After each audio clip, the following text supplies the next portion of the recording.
Let's piss some people off. All right, sit with me for a minute, not in a listen closely way. Let me talk to you like I would if I were like alone in a car with you or on the couch at midnight way. This isn't a lecture. This is something I've been noticing in myself lately, and I think you guys might recognize it too. After the last episodes, especially after all the conversations it stirred up, I realized something quietly shifted in me. Nothing dramatic happened, no big aha moment, no announcement. I just noticed that I wasn't reacting the way I used to. And at first I thought maybe I was just being tired, but it wasn't that either. I was actually calmer, clearer, like I had stepped half a step back from life and suddenly had a better view of everything. And honestly, that's when it hit me that I had stopped living in reaction. Reaction is sneaky, it doesn't always look messy or emotional. Sometimes it looks responsible, sometimes it looks like being on top of things. Sometimes it looks like always having something to say, always having an answer, always responding right away. But reaction isn't about emotions. It's about urgency. It's about living like everything needs your immediate energy, your immediate explanation, your immediate engagement. Living in reaction is like driving with your foot hovering over the brake, even on an empty road.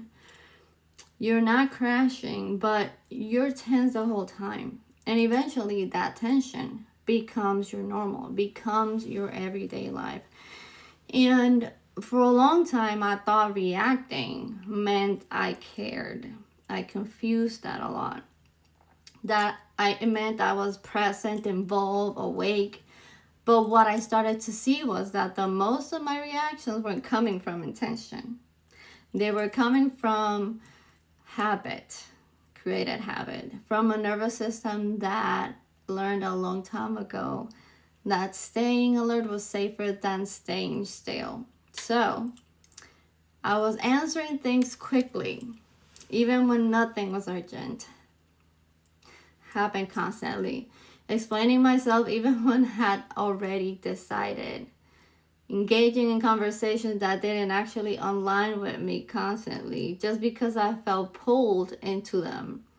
And once I noticed it, I couldn't unsee it. I wasn't exhausted because life was demanding. I was exhausted because I was treating everything like it mattered equally. And here's something I want you to sit with. Reaction feels active. So we mistake it constantly for power. But reaction is not power. Reaction is momentum. It's your nervous system carrying old instructions forward into a life that no longer requires them. And when we don't realize we follow that pattern, healing didn't make me quieter, it made me more precise. I didn't stop caring, I stopped bleeding energy into places that couldn't hold it. And that shift didn't happen because I set rules for myself. It happened because reaction started to feel expensive. It would drain me. I realized that every time I reacted automatically, I was handing my authority to whatever showed up in front of me. A comment, a mood, a situation, and I didn't want to live like that anymore. I was tired. I didn't want my peace to be something that other people could move around like furniture. Do you hear me? So what surprised me the most was how uncomfortable this was for other people. It made them uncomfortable because when you stop reacting, you disrupt a lot of patterns. People who are used to your explanations feel unsettled. People who are used to your emotional availability feel the absence, and suddenly the story becomes that you've changed, that you're distant, that you're cold, that you're different. But here's the truth. I wish more women heard sooner. You are not withholding. You're actually conserving. You're not disengaged. You're discerning. You're not losing empathy. You're placing it where it belongs. When you stop reacting, people are forced to sit with themselves. And unfortunately, not everyone knows how to do that. Sit with themselves. Some people relied on your reactions to regulate themselves. Some dynamics only survived because you kept feeding them. When that stops, then things feel exposed. That doesn't mean you did something wrong. It means you stepped out of a role you were never meant to play forever. And it's totally normal that you feel like things are changing and then you start second guessing yourself. Reaction keeps unhealthy systems alive. It keeps arguments looping, keeps explanations flowing, keeps you emotionally available to things that drain you. Reaction says, I need to respond so this doesn't get worse. Choices says, let me see if this even belongs to me. And that pause, that space between stimulus and response is where everything changes. But I won't lie to you. If you've lived in chaos, calm, and feel boring, if you've lived in urgency, choice can feel slow. It will always feel slow.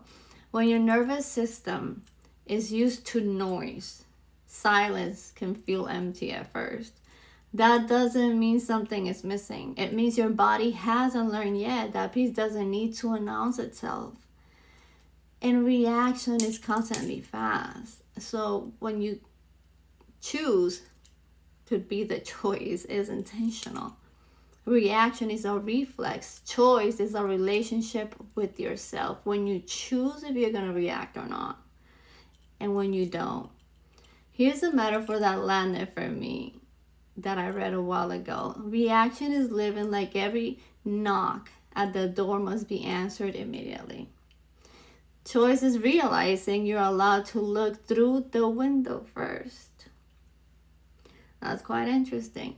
You don't owe every knock your presence. You don't owe every moment your energy. And you definitely don't owe everyone an explanation for the life you're building. And it might sound cruel, but this doesn't mean you'll never react again. Because you will. You're human. You'll explain sometimes. That doesn't erase your growth. The difference now is that you notice. And awareness is what keeps survival from reclaiming the wheel. So instead of telling you what to do, I'll leave you with this thought. And maybe it's one you keep with you. Not everything that calls you deserves you. Not everything that feels urgent is important. And not everything that wants a reaction is entitled to one. When you stop living in reaction, life stops pulling at you and starts meeting you exactly where you stand. And no, you might think, am I avoiding people? Am I avoiding situations? That's not avoidance. That's self-leadership. That's healing in real time when you decide and you make the choice, conscious choice, not to give yourself or give your energy to everybody. If this felt like something you needed to hear, share with someone who's tired of reacting their way through life. And if you're not already subscribed, you know where to find me. Please share with someone that might need it. Share with your friends, share with your family. Thank you for giving me this time, because you could have been doing something totally different, but you're here listening to me. And please help me spread this knowledge for people that actually need it. Thank you so much for your time. Until the next one. Love you guys, bunches. And remember, we're unfiltered, unapologetic, and unstoppable. That's that.